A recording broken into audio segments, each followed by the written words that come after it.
All right, let's dive in, shall we? Today, we are heading into some, well, truly strange territory. Alien abductions. Yeah, buckle up.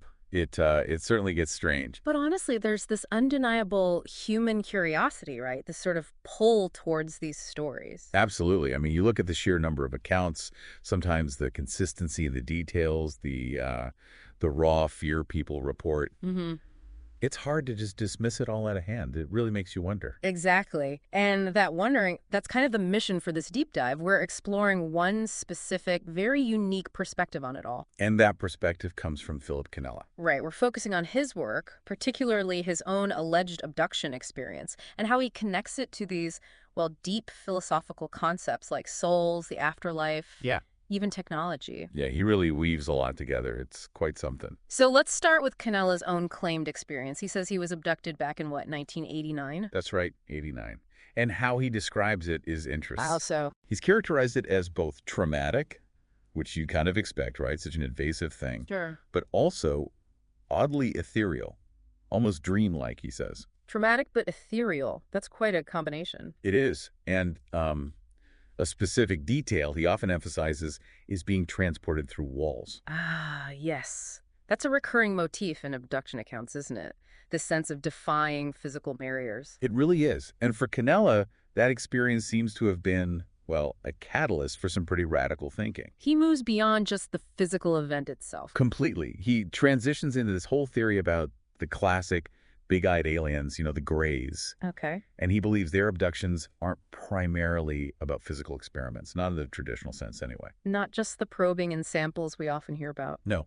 According to Canella, it's fundamentally about souls. Souls, how does he connect the Greys and souls? That seems like a big leap. Well, this is where his theory takes a really significant turn.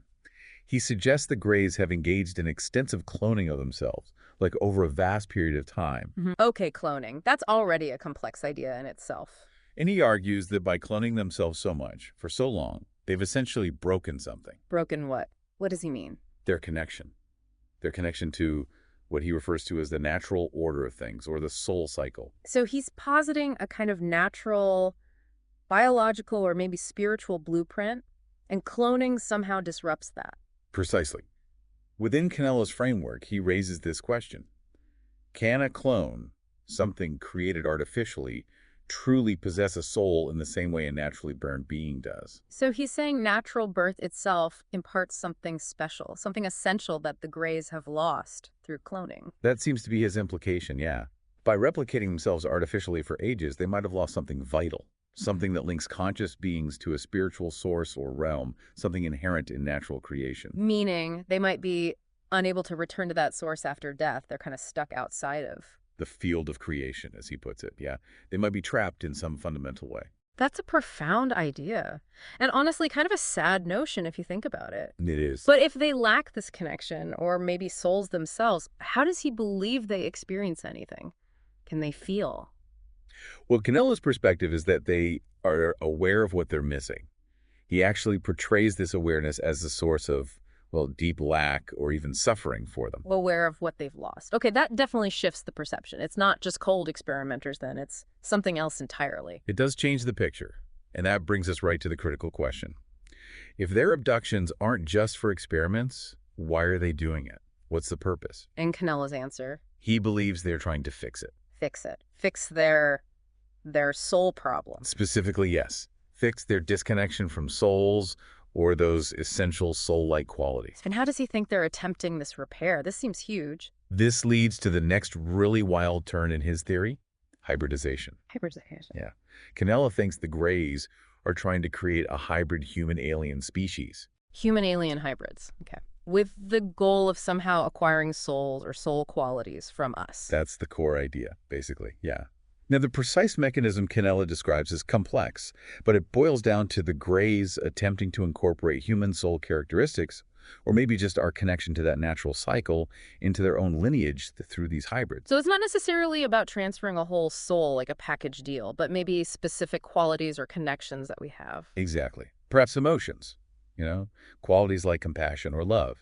Things Canella suggests the Greys severely lack, precisely because of their disconnect. And how do human abductees fit into this hybridization process then?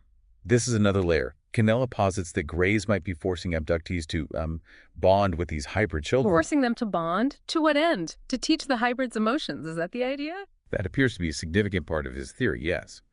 It's almost framed as a possible, cosmic social experiment, using human interaction, human emotional connection, to try and infuse these new hybrid beings with qualities the Greys themselves lack, to make them, in a sense, more human. That's an incredible concept, just mind-bending. But it raises a huge question for me. If they're trying to cultivate emotions or understanding in these hybrids, how do the Greys even perceive us? Do they even comprehend concepts like love in the first place to know they want it? That's a vital point, and you're right. Frankly, Canella doesn't seem to provide a full, clear answer to that within the material we've looked at. It highlights the inherent mystery, the sheer strangeness of it all. It really does make you step back and wonder if our current understanding of consciousness, biology, reality itself, is it even sufficient to grasp these ideas? Precisely. And I think Canella is pushing us to consider that very inadequacy. Okay, but look, with something this strange, this far out, aren't there potentially simpler explanations? What about the usual suspect government cover-ups hiding the truth about UFOs? Right. Well, Canella directly addresses government cover-ups, and he dismisses them entirely. He thinks that's not what's happening, just not the main story. He sees them as a distraction, a deliberate distraction from the real truth of the phenomenon, whatever that might be. And why would governments want to distract us, according to Canella's view? He ties it back again to the soul idea. It's fascinating. He suggests that denying the existence of aliens, or at least denying the profound nature of this phenomenon, Yeah.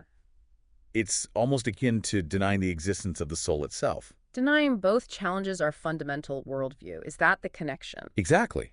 Think about it. If there's more to us than just our physical bodies, that's the soul concept. Or if we are being visited by beings operating on principles, we don't understand the alien concept. Yeah. Both possibilities shake the very foundations of how we see reality, our place in the universe. And frankly, they challenge the power structures that are built upon our current, maybe limited understanding. It's a challenge to everything we think we know. A profound one. It is. But Canella's exploration doesn't actually stop there. The picture, in his view, gets even more complex. More complex than Greys trying to regain souls through hybridization. How? Yes. He also discusses other types of beings. It's not just the Greys in his framework. Such as what? Other beings? Ancient aliens, for instance. Canella explores the idea that some advanced beings, maybe these ancient aliens, might have had a hand in human evolution itself, way back. Suggesting a connection maybe between ancient history, mythology, and the current phenomenon we see today. That's one possibility he definitely entertains. But then he also introduces another significant curveball. Which is, I'm almost afraid to ask. Reptilians. Ah, the reptilian idea. Okay. Now, that certainly moves into territory many people consider highly fringe, even within ufology. It absolutely does. But Canella doesn't shy away from it. He discusses a specific alleged reptilian case that he researched for his book, Sky Crash Throughout Time. Okay, what are the key details of that specific case, according to Canella? What makes it stand out for him? Well, he recounts this witness account, and this is the kicker, that allegedly involved Scotland Yard investigators and even someone connected to the House of Lords. Wait, hold on. Scotland Yard, the House of Lords. So he's presenting this not just as some random personal sighting, but as an alleged official investigation into a reptilian being. That's how he frames it in his book, yes. It's already a bizarre detail, right? But it's make even stranger because the witness account apparently suggested the reptilian being seemed to be sought after, perhaps even hunted. An official inquiry into a hunted reptilian involving Scotland Yard and the House of Lords. It's almost hard to even process that combination of elements. It really is. And Canella presents this account in his book sort of laying out the story as told without explicitly stating, yes, I absolutely believe this happened. He more lets the reader grapple with the sheer strangeness of it. Okay, so we got the Greys and their soul quest, potential ancient aliens influencing our past, and now even alleged official investigations into hunted reptilians. The massive, sprawling scope. It really is. And Canella connects the phenomenon to yet another significant area. Psychic abilities. Psychic abilities? How does that fit into all this? With aliens and souls? Well, he described a specific experiment he apparently conducted with some friends. An experiment involving psychic abilities and UFOs. Exactly. They went to a very well-known UFO hotspot Rendlesham Forest. Rendlesham. Right. Famous for the alleged craft landing incident back in the 1980s near the airbase. The very place. And their experiment. They deliberately attempted to mentally summon a UFO. They focused their minds together, Yeah. trying to, well, call it to them. Seriously. And what happened, according to Canella? Did anything happen? He claims a craft appeared. A real craft just Yeah. appeared. What did he say it looked like? He describes it as a big pyramid shape with a rotating undercarriage. A rotating undercarriage on a pyramid-shaped craft. That's a very specific and visually striking image. It is. And for Canella, this event was, like, proof. Not just that UFOs are real, which he already believed, but that human consciousness, our minds, can actively influence or play a role in their appearance. So it suggests it's not just them visiting us passively. We might have some kind of agency or connection or influence in the phenomenon itself. That's precisely his interpretation. It suggests the interaction isn't necessarily a passive one-way street. We might be more entangled in it than we commonly think. And his view of psychic abilities, does it extend beyond just UFOs? Yes, definitely. He also discusses communicating with the dead. Mediumship, talking to spirits. Right. Canella states quite clearly his belief that mediums are real and genuinely can communicate with spirits. Okay. What's his reasoning for that belief? How does he connect that to, say, aliens? He ties it back to his broader understanding of energy and consciousness.